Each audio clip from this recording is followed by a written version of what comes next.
All the viewers, Gaurav? welcome to this session 8 of Approaching the New Normal. We are discussing National Education Policy 2020 today.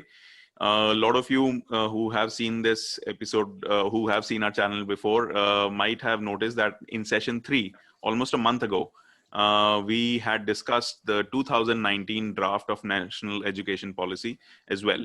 And we obviously, it was a very long document. It is 484 pages. We could not discuss a lot of it, but we did manage to discuss quite a few points related to teacher training, higher education institutions, also gender equality, and so many other aspects.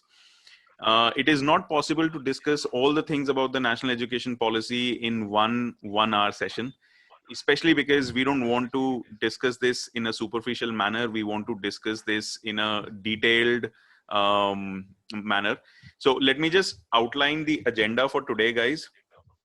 We are going to discuss the first part that we're going to discuss is ECCE, which stands for early. So this is a new term which has come in the NEP. It stands for early childhood education. Early childhood care and education. So ECCE. I will also be sharing my screen for some time so that people can understand this.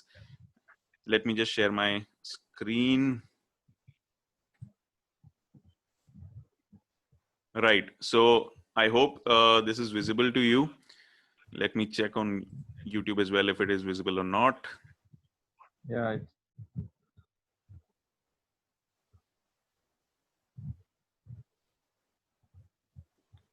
Is it visible to you guys? It'll come, like YouTube comes a little late. Okay, so there's a lag, right? So yes, this is the document we are going to discuss today, and this is the first topic that we are going to discuss, ECCE. And within this topic, what we are going to do is we are going to divide the discussion into 4 major parts. The first part is what the policy says, like what does this entire page of infographics and text exactly mean, all right? The second part is we're going to discuss what is the current scenario of this policy, like what is happening right now in India before the implementation of NEP.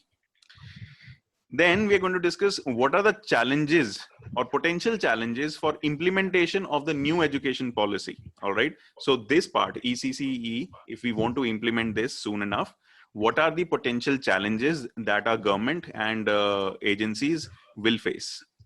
And the final part will be what we think as educators should be or can be the solutions to these potential challenges to implementation of this new education policy. All right, so I think I've spoken a lot already. And how we're going to discuss this is, I think I'm going to start with all of you now. One by one, we can start. Who wants to go first? The question is, this particular description, ECCE, what does this mean?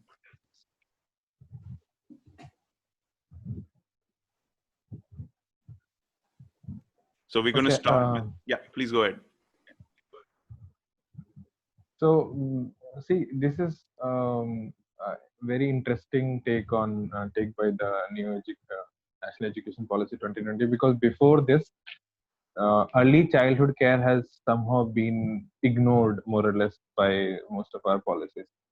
So if you see, we only recognize the importance of early childhood education in 1975 was when the ICDS came in, and then over a period of time, there is not much being done in this area. Though it is, it is highly arguable that when you're saying that a child is being absorbed by the system and when he or she is a 6-year old and being given midday meal, and it is expected that the child somehow attains every child somehow attains equal level of education without referencing to the whole growth and the happenings and the environment that the child has received when he or she was 0 to 6. So somehow it has been, it has been miraculously believed that the child may be malnutrition till the age of 6, and then when he or she is pushed into the system, they should be all at the same level. So with this thought, with again not a bright idea, so early childhood education, care and education is a welcome move. And there's a lot of literature, there's lot of examples across the globe where countries have implemented the early childhood care, and they have seen a high rise in the quality of education, the performance of students, academic achievements. So yeah, this basically talks about how you can incorporate from an early age, take care of the children from an early age and provide them means so that they become more efficient when they enter the actual system. Great. Pallavi, would you like to add to this? What do you think? Do you think ECCE is beneficial, and how so?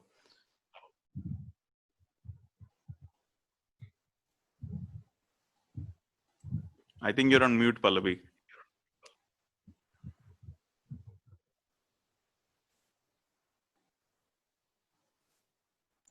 Yeah, so I think it is beneficial, but it depends. Like it depends from state to state. Like I remember in my hometown, which is in Assam, uh, before this policy was started, still some schools, like especially government schools, have taken this initiative, like through Anganwadis and all that. So they were definitely taking this initiative, especially for very small students, like teachers were. So we had this thing, but yes, it was not there in private schools.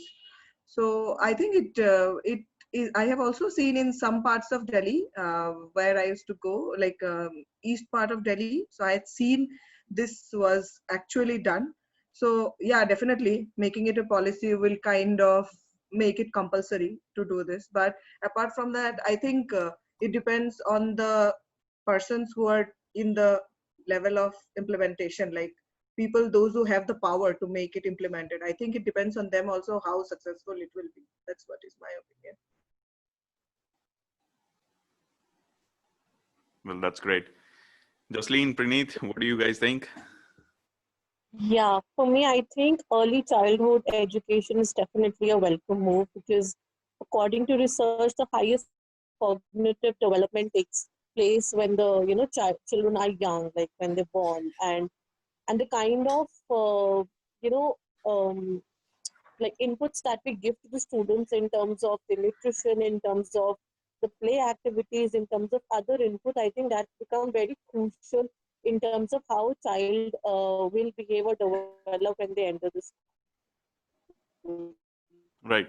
I think being a teacher myself, working with younger kids, and I've seen the stark differences. Students with great early childhood education, people who could, put their students in good play schools, give proper nutrition, and had those kind of play activities and atmosphere at home. They were better off when they entered in the school, or when they grew up in grade 4, 5. So I think the learning accelerates when the child is getting everything when they're born and they're young. And I think definitely there will be challenges when it comes to development of implementation of early childhood education, because we need to train our Anganwadi workers. We need to spread awareness amongst the mothers as well, as I feel they play the most crucial role in bringing up the children. So how that will take up, how you know um, nutrition aspect will be taken care of. This is something I would love to see coming alive in the ground, on the ground. Yeah.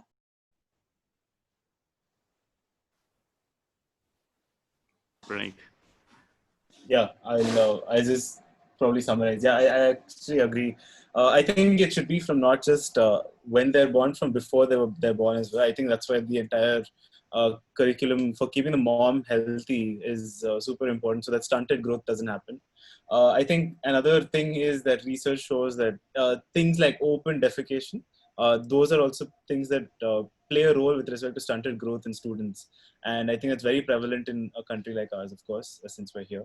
And I think something that I read was that the entire curriculum for early childhood care will be done in association with the implementation, will be done in association with the other ministries of the HRD. I think it was called the Women and Child Development.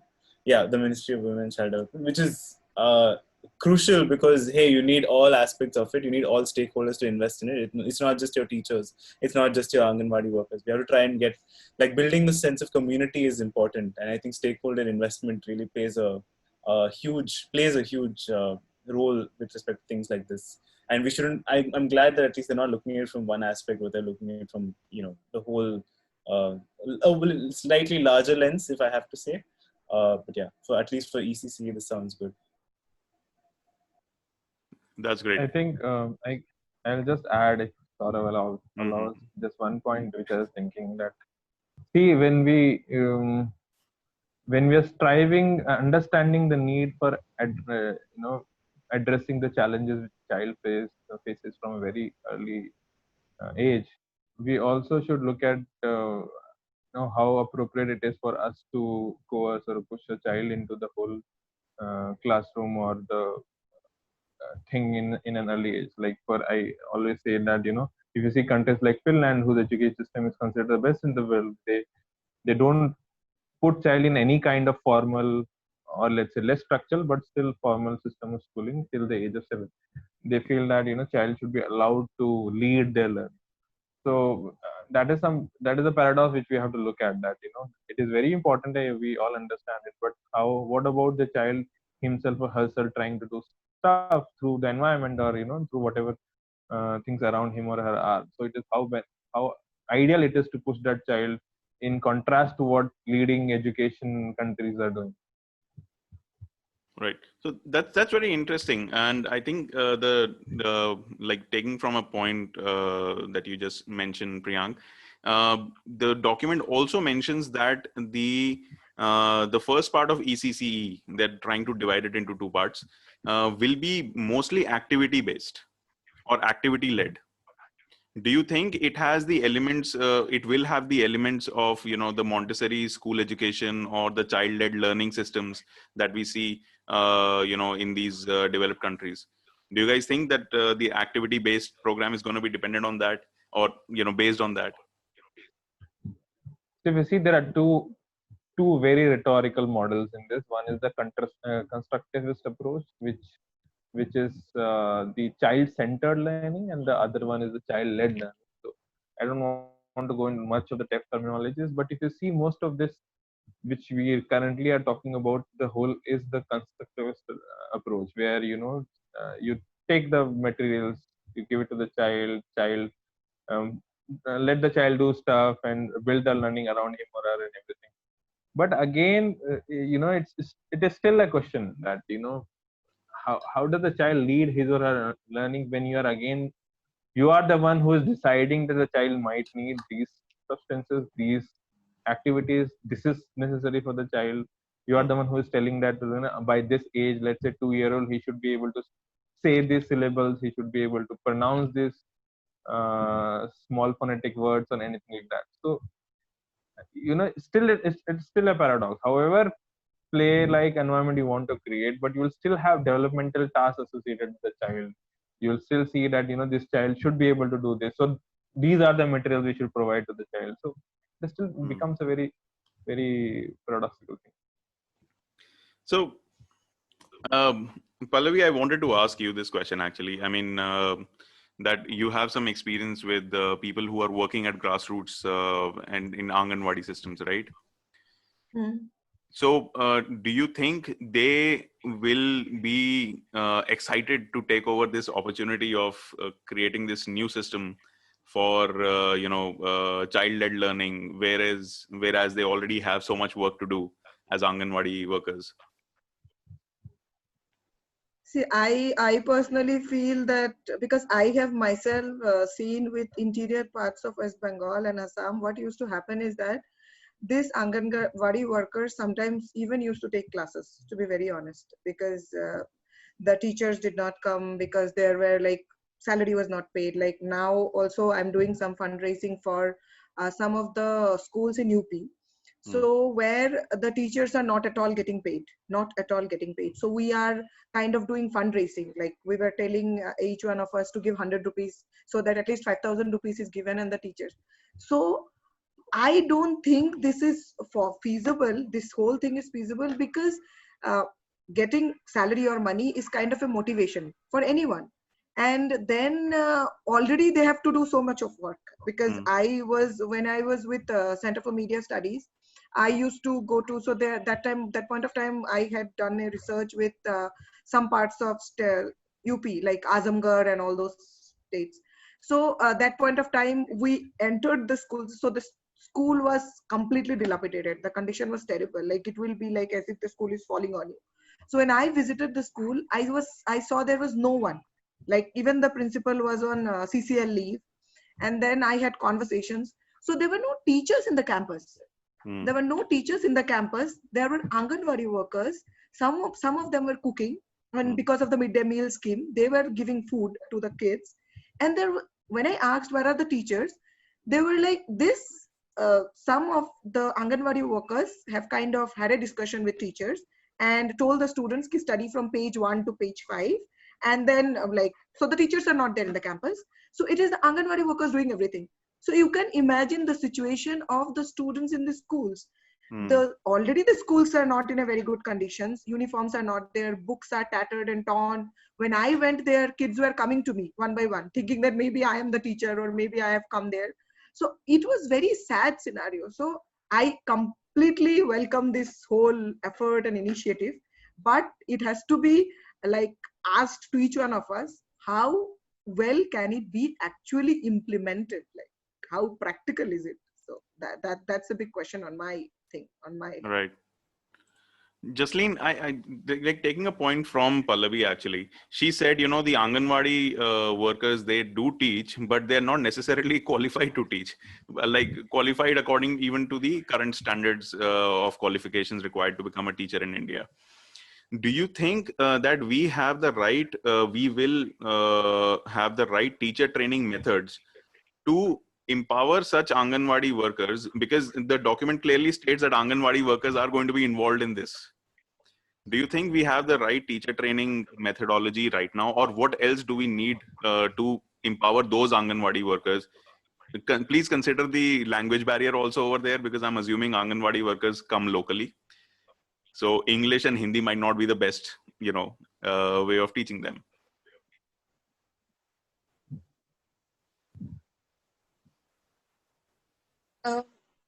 So here, I think the entire concept of early childhood is there, but in terms of how it should be implemented, how it should look like, it's very, very vague for all of us. Even in the new education policy, there were a provision that the importance should be given to the health and the well-being of the student. So just want to read few numbers that I have. Like 36% children under 5 are underweight. 28% children have mild anemia, and 2% of the children have severe anemia. 38% of children under age of 5 have stunted growth. So I guess early childhood for me looks like taking care of the well-being and the health of the child first, like before we move to the teacher training and other aspects. If the child has stunted growth, is underweight, is not ready, how can we expect the child even to learn and engross in the learning activity? So for that, I think how budget will be allocated so that the nutrition and well-being is also taken care of. Once that is sorted, children have the nutrition, we move on to the teacher training aspect. What kind of activities will be done at home? What kind of the activities will be done in the school? I think the entire planning of the early childhood in terms of what it looks like at different aspects becomes crucial in terms of implementation. We need to pick up one aspect first and the second aspect, and then move on to the third aspect. I think we as a nation, we have very, very few organizations which are actually working towards, early childhood. I can just count very few organizations that I know are into early childhood, because it's a very new concept for us as a country. We've never focused on that. So it will be for initially more like exploring how it will be, how teacher training will be. So I think we will be entering an exploration stage as of now, before we head into how it should actually look on the ground. So Jasleen, before I'll let you go, I mean, there's another question here. I mean, I'm just going to share my screen again because I want to show everyone what I'm talking about. If you look at this part, which says implementation to be jointly carried out by ministries of HRD, Women and Child Development, Health and Family Welfare, and Tribal Affairs, which Praneeth also talked about a bit earlier. Hey, your YouTube page is being shared. Hey, not your this thing, not the. We can see the YouTube page. We can't see the. Oh, just a second. My mistake. I think you shared the wrong screen. Yeah. Is it visible now? All right. Yeah. So Yes. sorry to for that technical problem. So implementation is to be jointly carried out by 1, 2, 3, 4 ministries, as mentioned over here. And it actually addresses the points that you mentioned, Jasleen, that they have to take this, piecemeal, like separately. Health is separate, and then women and child issues are separate. Then talking about, tribal affairs is separate. Have you seen so far where such a combination of these big ministries working together and creating a lot of efficient systems and good outcomes? Have you seen something like this already been implemented in India so far? I don't know how it will look like, because the people who are working with these ministries according to their views, it will end up different ministry clashing with each other with no streamlining of the things at ground, and it will the processes will take a long time to implement on the ground. So I'm not sure how 4 to 5 departments working on the same aspect will look like. I think we will have to wait for the implementation roadmap. Who will be required to do what under what timelines. So I think that is something we all are curious about. Okay. Praneeth, do you think these challenges, which we just discussed, there are so many different aspects. Do you think technology can be involved here? That is the first part of the question. How can technology be involved? And the second part is, like, they're talking about nutrition, and in the document they say it's not only midday meal now, they're also going to provide breakfast. Do you think private players can be involved in this? You can have Halwais, a local sweet shop maker, and he's like producing stuff and then giving it efficiently, hygienically. It can be monitored, and not the Anganwadi workers who are supposed to be teachers now. They're not preparing the meals. Firstly, for the tech, I feel like people are already working on citizen engagement portals which are online. First, let's leave as we had already been, I think, it's sort of derailed from education to more like holistic growth of the student as a whole. Like, you're not looking only at education, right? Ed tech aside, just tech, I think things like digital governance is something which can play a huge role. Just keeping checkpoints as to what happens. Say logistics, like it's like your Amazon, right? At the end, from the person who's making the goods, the person who's from supply and types, basically a supply chain management of sorts. I feel I think having this sort of business-minded approach in a way, like agile methods of doing things, like having Scrum meetings, having like this whole decentralization of power types thing, like which I had initially said. I think that will help, and using tech to sort of manage that was a great thing. So some sort of transparency will be there. However, it's India. We can't expect like 100% transparency at any point of time. I think tech is a great way to start. I think now internet penetration is also high. So I don't think the whole division or distinguishment between urban and rural areas will happen with respect to Anganwadi. So I think, and that's a good way to collect data and monitor it as well. I don't think it's just a one-way street. I think it's a loop that we should follow. Maybe this is a good step towards that. With respect to food, Atmanirbhar, bro. Like just supporting your local vendors, supporting your local producers. It can be anything, right? Having that, so that's why I said having that sort of community. It takes a village to raise a child, not just because hey, one thing. It's sort of in parallel. It goes in tandem. So Yeah, I think even with respect to digitization and governance, I think your whole retailing process can happen, like a village retail process can happen online as well. And say you need something or you're managing something, you can have an ERP to work it out, like a very dumbed down version of everything. So I think tech holds a huge piece and a part of this, and I feel like yeah, I think it's a good way. Like partnerships are always good, except for the point that you might have multiple touch points with respect to different organizations, as we'd already discussed with the ministries being there, and then you have to go through and clearances and stuff. But I think when it's streamlined and when minimal roadblocks, debottlenecking will probably be the next step, and that's why M&E is important for the entire thing. Yeah, sorry, I spoke too much. Please. No, no. But that's very valuable and very well put, actually. Priyank, you've read so much about the policy making, how it goes on in India. Like what all the things that Jasleen has talked about, Pallavi has talked about, and Praneeth has talked about. Like all these things need to be there. Which nodal agencies do you think, or which departments of the government do you think will be responsible to make this happen, or they will be given some kind of responsibility, or it will again be controlled from the Raisina Hill? See, I think the parts of the government or the agencies, okay, is already mentioned in the document which you just showed us. There are ministries being mentioned, but more or less what we have to understand is what is the stake of the people. So, like for example, if you say, if you somehow magically create an infra in every school across, and somehow there are resources available, but still if you take in the stakeholders from different parts, for example, what about the single parents? Let's say if i have a I have an Anganwadi school where I'm somehow able to do the ECCE thing, and I can take in the government agencies to come in and put the policy in place and everything. But how, and if I'm designing a play thing where I'm saying like, oh, this is the part which is being done in the school and this is the part which goes back to the parent, how does that happen? What does this parent do it when there are issues in terms of the liabilities over parents? Like, if you say rural areas and if you see urban areas, there's a huge difference in the liabilities.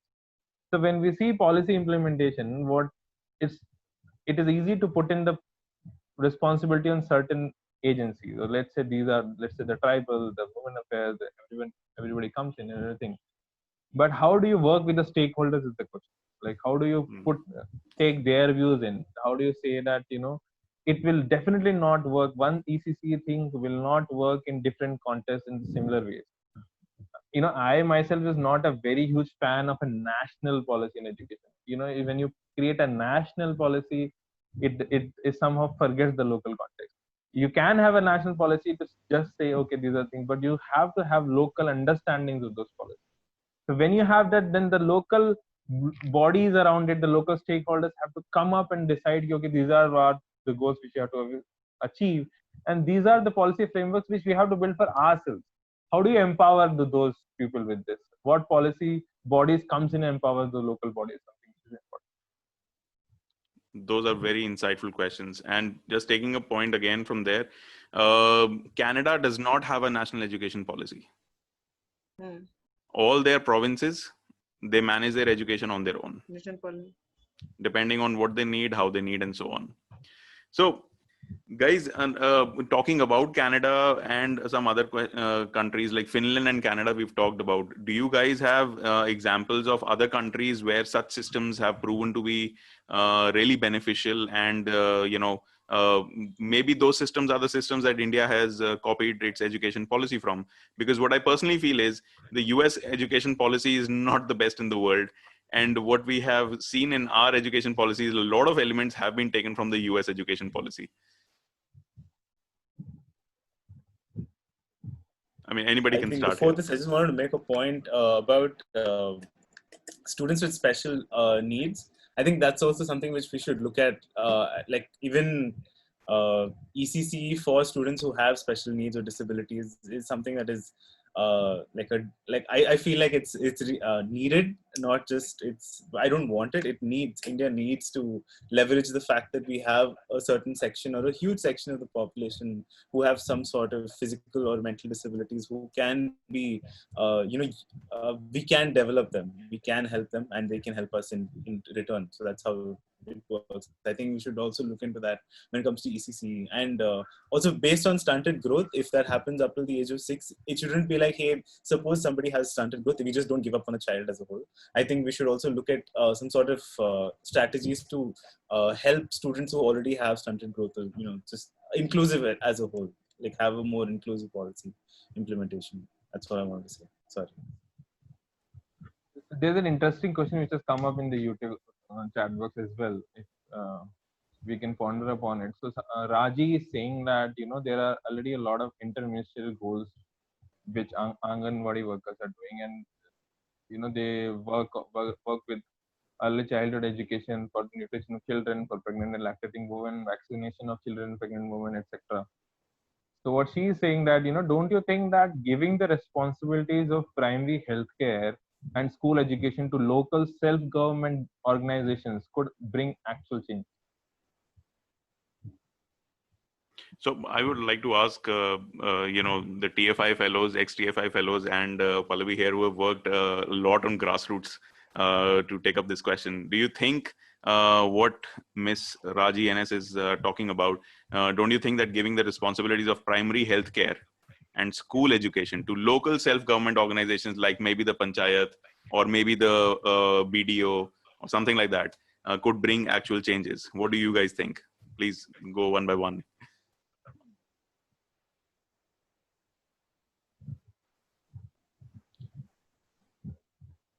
Yeah, I think definitely it's a welcome move when we give and empower our communities to take up the responsibilities, because these communities have a better context of how things would look like, what kind of inputs would work for the child, what is the atmosphere the child is being brought up, what are the realities. So giving more onus to them is definitely, beneficial.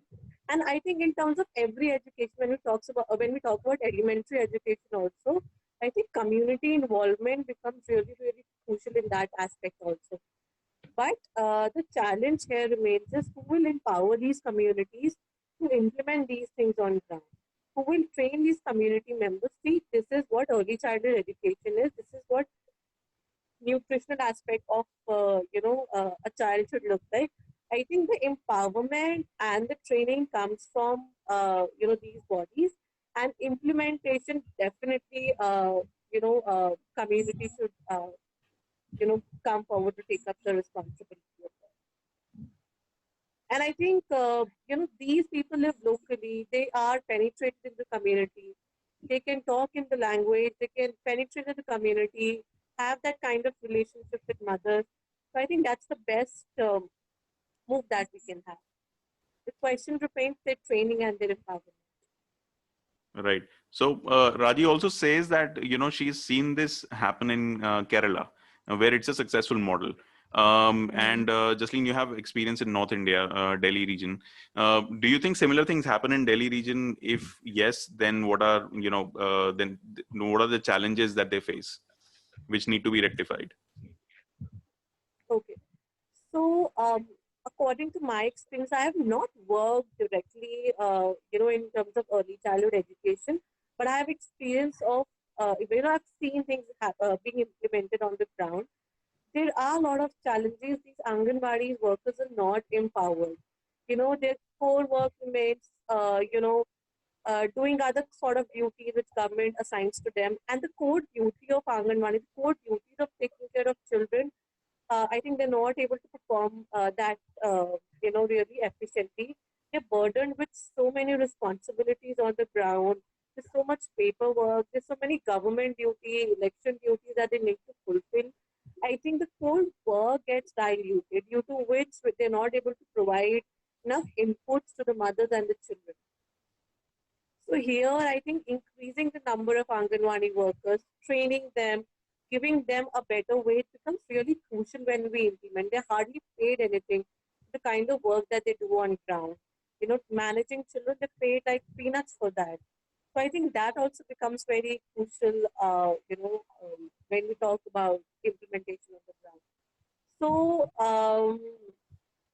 Right. differentiating the core job that they have, giving them more responsibilities and pushing them towards the work that they're supposed to do, I think that becomes very crucial. And of course, care training. I've never seen a proper training organized for Anganwadi workers because the job is taken very lightly. कि कोई भी कर सकता है, बच्चों को तो ही संभालना है, बच्चों को तो ही देखना है. So people also enter with that mindset कि हाँ कर ही लेंगे, खाना ही तो provide करना है, activities ही तो करनी. So there's no formal training in the system for that, and that is why there's a flawed implementation of the ground. So, Praneeth, like, what has your experience been in Gujarat with this? I haven't worked in. I haven't observed a lot of Anganwadis, but I visited a village once and near Kutch. It was really interesting, but also I didn't have a lot of information about it. The schools were not there. There were no Anganwadi. There was one very small Anganwadi, and that's it. I think it was for like 3 villages, and then there was one. And the number of students were also very less. So I don't have a lot of experience to talk about something like that. But I feel, just adding on to Jasleen's point, as we discussed the idea of a community, I think what's also important is understanding we have to rethink the roles and responsibilities of people as a whole, like what stakeholder must do what, and is it flexible enough that everybody can do everything? Because at the end, I feel we're not taking into consideration what the student needs. It's just like, hey, I feel like I will do this and thus XYZ. So also, I think it also boils down to not just having titles such as Anganwadi workers. I feel like very awkward about saying this, but I feel the extrinsic motivation is a little like tipping over the tipping point for people to move into something more intrinsic, which is like, hey, hamara bacha hai, pardon my Hindi, but it's there are children, we have to take care of our children. That sort of motivation is easier to like inculcate. However, it's still a challenge, and I don't know what sort of blended model do we have to have for that as well. And I can think of ways where tech can be used, but I don't think that's very relevant to the conversation right now. But I think I think it's we have to consider the stakeholders, otherwise there's no point in doing it. Priyank, Pallavi, what are your opinions on this? I have a very I think because India is a country where maximum number of population come from villages, to be very honest. Like we have only a handful of metropolitan cities. So I think it's very important that the central government takes this initiative to kind of first off do training sessions for teachers like from this and then get them involved, because the role a panchayat, a good panchayat, I have seen really good panchayat doing really well in some of the parts of Meghalaya. Like you might see Meghalaya is like really doing well. I've been there and I've seen how they have taken that effort where everything is taken into consideration, starting from education to their healthcare to their nutrition. So I think it's important that, yeah, as Priyank says, we might have to identify stakeholders, but it is the responsibility of the government. So we can definitely have an education policy, but then how much effort are we doing to empower these people? Because you go to certain parts of certain states where you will see teachers are not empowered. And I'm not saying that because there is this thought that empowered means that only the person can talk in English. No, it's not about that. Maybe the language of that particular state, if whatever is it, if it is Assamese, if it is Bengali, whatever is it, we should ensure that at least this empowerment reaches the kids, small kids, because and the infrastructure of the schools also. Because I have seen, like my mother was the principal of a government school which was still 12th standard. I have seen her getting much high salary compared to private school teachers, but the condition of the school was just like, in one word, it was horrible, to be frank. Like her salary was more, but the condition of the schools was not good. The schools initial, when I was very young, I used to see that this whole school is made of bamboo and everything. So with time they started creating the schools. Then what about the what you call individual so-called washrooms for boys and girls? How do you look at it? What about talking about issues that where the safety and these things of girls and boys are concerned? So I think it's very important, because now with this new education policy, what about those states? Because from Assam, I am having really sad stories. Every day I get information of schools where, because of the floods, schools are like the condition, the school is not, some of the schools are underwater. So how do we look at it? How do we think? What is the long term thing? Yes, taking care and empowerment and everything is good, but are we actually taking effort to reach to the interior villages of India, like Orissa, for example? You look at Orissa, what is the condition? So I don't think that only kind of empowering certain parts of the country, like see, Delhi is more or less, it's quite, Kerala is, for example, because the state government is very active. How many state government are actually active, to be very honest? So that we have to look at it, and then perhaps we can think that, okay, this is fine, this will be a success. Right. I think adding to Pallavi, here comes the importance of community-led aspect. Only communities, because these people are living in the communities. Uh, Even when I was put in Jahangirpuri, I think I felt as an outsider, because understanding the context of the children, understanding the context of the parents, took a lot of time for me, as well. So I feel people who are in the community, I think they're the best people who can, take care of the children and do wonderful stuff if they are empowered and if they are given opportunities to do so. We always have this mindset that they can't do it. But once we consider and give them those opportunities, create those opportunities, I think these are the best people to drive the communities to the heights. That's what I feel. Priyank, why do you think, so far we've not empowered communities in India for education? Why do you think that has happened?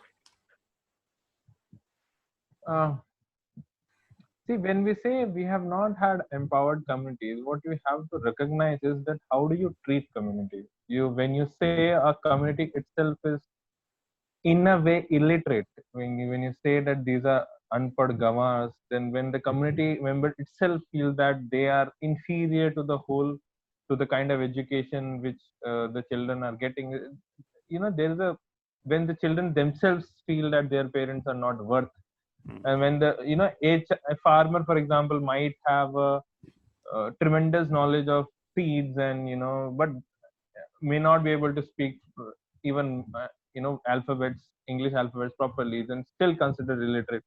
So what we have to understand first is how do we look at the whole country? There are instances where people have done outstanding work with respect to community. Even if, I think I've given this example before also, that old people sitting and playing cards, somebody asked them to sit and play, sit in front of the school and talk and do whatever they want, but tell the teachers to come on time. Whoever is coming late, they were supposed to abuse that teacher, in a way scold that teacher that come on time. That's it. So they were anyway sitting idle. In one sense, they were not doing anything. They were illiterate. They were not worth part of the community. They were not. They could not contribute to the whole system, anything like that. But some guy or some girl, out of the blue said that, why don't you sit outside the school and just make sure the teachers come on time? Tell them that they are not supposed to come late. So how do you include those members of the community? How do you make sure that they are part of the learning process? How do children acknowledge their learning and indigenous knowledge systems as well? So these are critical questions which we have to understand before we even think upon the whole community engagement. I to a certain extent, right now I feel like an outsider to my own national education policy, because the system is completely foreign to me. I don't think it, agrees with anything that we want our education system to be. I mean, if you talk about the major points, so you replace one system like 10 plus 2 with 5 plus 3 plus 3 plus 4. Okay, fine, great. But so that's very important. So I think we've talked quite a lot about the bottom-up approach, right, in our past sessions also. Do you think this policy has enough bottom-up approach or not? Anybody, please.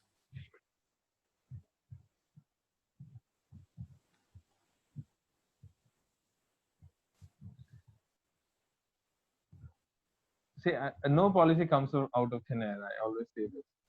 I'm taking this because again, we can never say that policy was just built by people, some people sitting in the office and doing stuff. It doesn't happen like that. If you see, there are policymakers, there are people who have done really hard work in coming out with these policies and concern. If you read that 484 page wala draft education policy, it tells how it has conducted rigorous sessions with people across the country and been to grassroots level, seen the realities. But again, when you're trying, when you see, if you see something bottom up and you want to create a structure at the top, you cannot, it is the impossibility of creating a gap is there. You cannot come up, create an overarching thing. That idea itself has loopholes, because when you say this is overarching, it just isn't. That is not possible. How do you make it overarching as well as contextual? That just doesn't happen. So in a way, it becomes elitist because of the idea of it, not just because it has come up from the ground or not, but just for the idea of it becomes elitist in that way. And it looks as if a top thing only, but again, it really isn't many a times. And many times there are factors which could only come into light when the policy is implemented. So no policy can come up with the right. I can't understand a policy which can say that we have understood everything, we understood the past as well as the future, and this is how it is going to be, and this is how it is going to be implemented, and this is how it works. So for the policy to work, you'll see the challenges only in the field. For example, no detention policy, you will excellent policy in the top, failure in the bottom. Why? Because you see the challenges only when it is implemented. So I think while we implement it, the real challenges will come then. And how do we make it a dynamic document that it keeps on revising and keeps on telling itself that okay, this is not how it is working? That is something to watch. So, I mean, I agree with your point over here, but then again, I see a lot of gaps to that particular methodology. So yes, obviously, ideally, I mean, and that's what they have said in their official press briefings also, Ramesh Pokhriyal, Nishank, and others, that it took almost 5 years, and they talked to 2 lakh people across the country to come up with this policy. And in the introduction of the draft policy that we discussed a month ago, they're talking about the Indian education system, Charaka and Sushrut and all these people. I don't see any of that implemented in the ECCE. I mean, I don't see any of that, Indian education system ethos from 2000 years ago, which was put in the ECCE over here. Apart from the name Balvatika, I think everything else is foreign. So, this is my next question actually, guys. They talk a lot about the policy talks a lot about including Indian education ethos from ancient times. Do you see that in the various parts of the policy?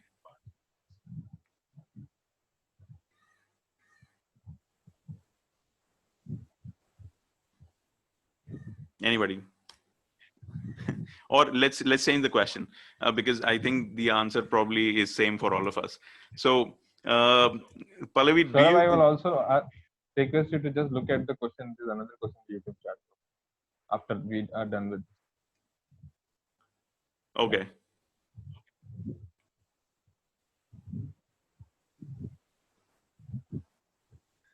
I have a question for Saurav. Saurav, how, see, I read the policy and I understand it that the government is taking a really good effort with this policy. But because I work with a lot of other boards, which are not like IB boards, Cambridge curriculum boards, then your ICSC. So how do you think that's feasible? Because all these policies will definitely have to be implicated in government schools. There's no doubt about it because it's from the central government. But what about the schools? Because the students from the schools definitely don't know their mother tongue. To be like, that's how has been my experience. So how do we think we are going to change that? Because if we want to change the villages and the so-called small towns or some of the cities of our country, then definitely we can do by doing this policy. What about these boards? How do you think the government can ensure that? You're absolutely right. I think I'm too small to answer that, so I'm going to take the example of the most famous education minister in the country today, Mr. Manish Sisodia, when he analyzed the entire policy, and he basically talked about a few things. He said, so talking about ECC over here, and then answering your question, also trying to answer your question in the same way. Also, Ms. Raji NS's comment is there, very important. So he said, Manish Sisodia said that if you compare the preschool of a DPS, all right, with an Anganwadi school in some areas of Delhi, they're not at par. But the policy says this ECCE system from 3 years to 8 years will be implemented by all preschools, all Anganwadis, and where these things don't exist, those things will be called Balvatikas. There is no standardization of it. DPS preschool, they will spend crores of rupees, get the best teachers, they will charge a lot of money from the parents. Anganwadis, they will still get the same amount of small little money or all the other things that we know about. And then Ms. Raji's comment also, contributes over here. She says, isn't it just beneficial to directly give money to panchayats and local governments to implement it on their own? Like even after COVID-19 situation, what was happening was the Anganwadi people. Sorry, I got a call. So the Anganwadi workers were not allowed to, teach anymore. Now, the local bodies know obviously about this. Manish Sisodia also understands this because he has worked on the ground. But somehow it doesn't translate up to the chain. They still think that the DPS preschool, which has all the funding in the world, is the same as the Anganwadi preschool, where whatever money comes in doesn't reach the end user or the citizen. And they want the same levels to be implemented they have very ambitious guidelines, 2025 and 2030 and so on. So the second part, again, going back to Ms. Raji's comment, is she says giving money directly to panchayats. Yes, that would have been an optimal situation and a solution, which is called decentralization, right? But the biggest criticism which has come from not only education ministers like Manish Sisodia or cephalologists like Yogendra Yadav or the other strategists and economists, they said this entire policy is again centralizing power. It is again centralizing power in Delhi. So when you have more centralization of power, obviously your vision will get narrower. So I think that is the main challenge, like the decentralization of power, which was supposed to happen but didn't really happen. So I would like to ask you guys now. I mean, we have only 8 minutes left. Which part should we take up now? Either we can, dissect the ECCE system more, or we can talk about another very important aspect that all of us want to talk about, which is the commercialization of education and how this policy actually adds on to that commercialization. Your choice. I think we have only 7 minutes, so I think we can push it for the next session because वो तो हो नहीं पाएगा. All right, so let's then finish the document a little bit more. All right. I had a few questions over there. I'm going to share my screen again. I just want to, while you share the screen, I want to answer Raji's this thing. See, the problem with that decentralization, which Raji has just asked, giving money directly, what happens? This has actually been implemented in some of the states. But hota kya hai na, the state gives you money for something, let's say for education. But the centralized district or decentralized district, when receives the money, doesn't put that money for that cause only. What happens is, kyunki the district says that, my issue is bigger issue than education, for example, is malnutrition. If I'm getting money from the center, I'll invest it in malnutrition. Why will I invest in education? So I should be given the authority to use that money according to what I feel is right for my district. So that way it becomes a little difficult thing to put money directly in which is again a contested issue that it should be that way. What is the primary objective or primary need of the district, that should be addressed. I think you're absolutely right, and I think in one of the episodes sessions we also discussed about how money goes into TechCube and just comes out the same way. Like even if you give money directly to colleges, they don't use it. So anyhow, guys, we have 6 minutes for this session. I just wanted to highlight certain parts. The policy document says for children of 3 to 6 years old, they will get access to free, safe, high quality ECC.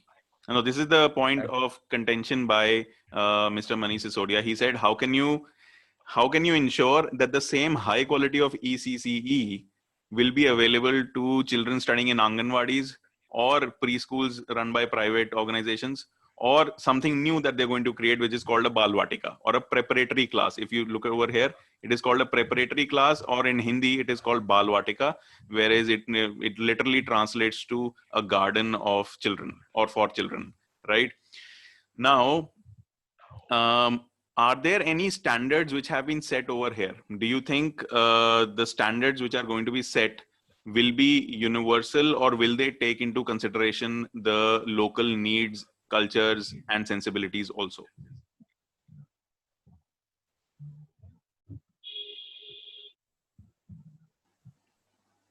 Pallavi, what do you think?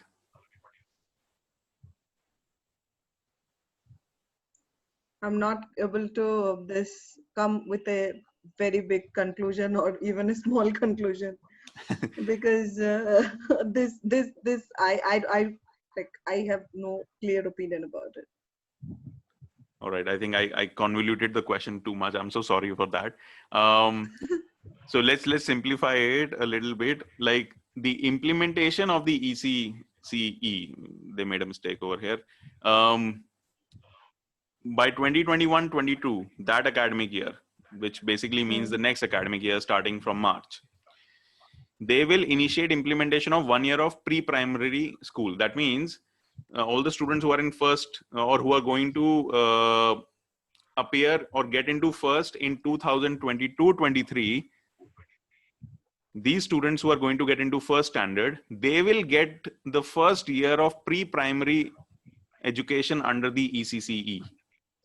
All right. And a 3-month preparatory module for class 1 students. So all the students who are getting into first next year, they will get a 3-month preparatory module, whereas all the students who will get into first in 22-23 will get a 1 year of pre-primary school. Do you think this implementation plan is feasible? Do you think it is okay, or it is just something they came out of thin air and like, let's do this and see how it works? I agree with the last part. This is a thin air thing, because it looks really good in this so-called book or maybe in the policy, but we have to actually figure out if it is actually possible to implement it. So I have really mixed reactions because of the parts of the parts of the country where I have worked. So I don't think 3 months, like I don't think it's feasible. Like I might be wrong, completely wrong. I would love to be wrong. So I don't think it's feasible. That's my opinion.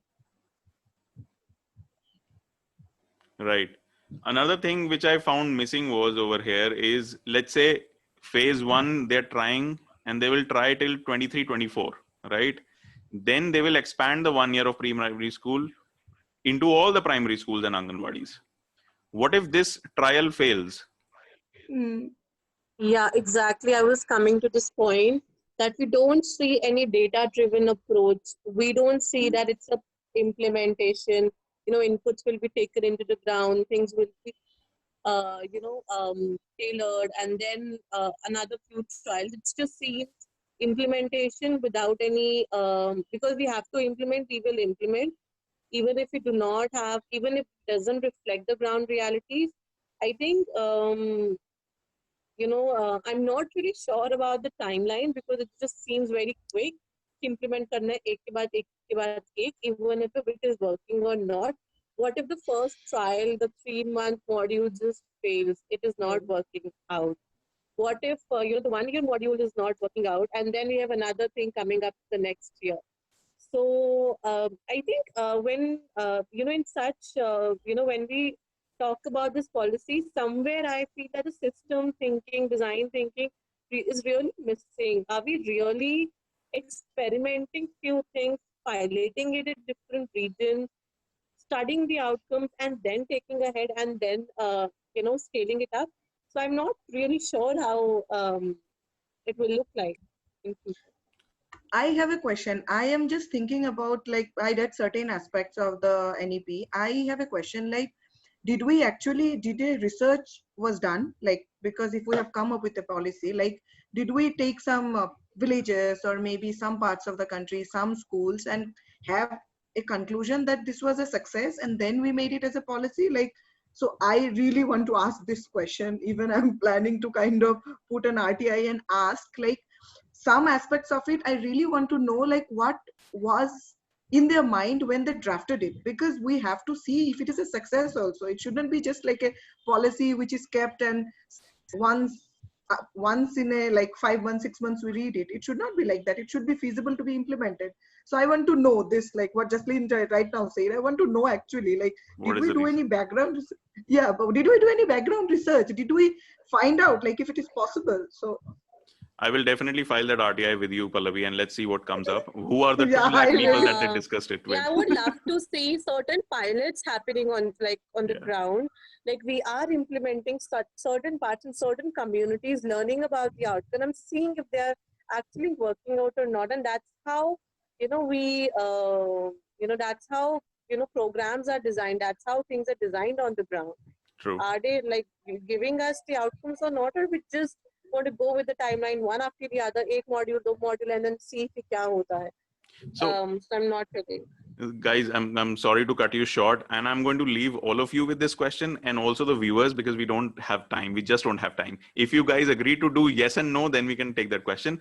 The question is, I don't see in the entire document anywhere what will happen if COVID-19 doesn't come under control, or what will happen if COVID-19 comes under control and then there is COVID-24 or something which comes into being. How will the schools react to this? So if you have a yes or no answer, we can take it. Otherwise, next session. Do you see that in the policy, yes or no, like a provision made?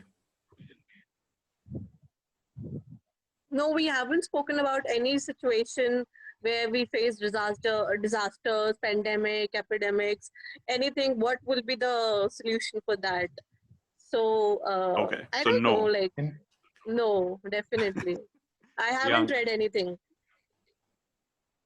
See, COVID is a very, very recent thing. So forget about it. Pandemic, to chalo theek hai. But if you see, we have, let's say, mini models of pandemic every year in Assam and Odisha and in Maharashtra. We see that there is floods every year in Assam.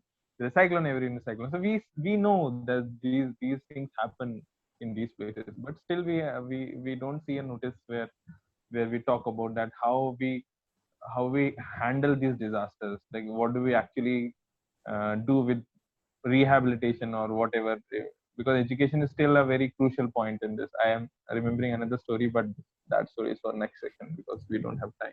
Okay, so no. Pallavi, what do you think?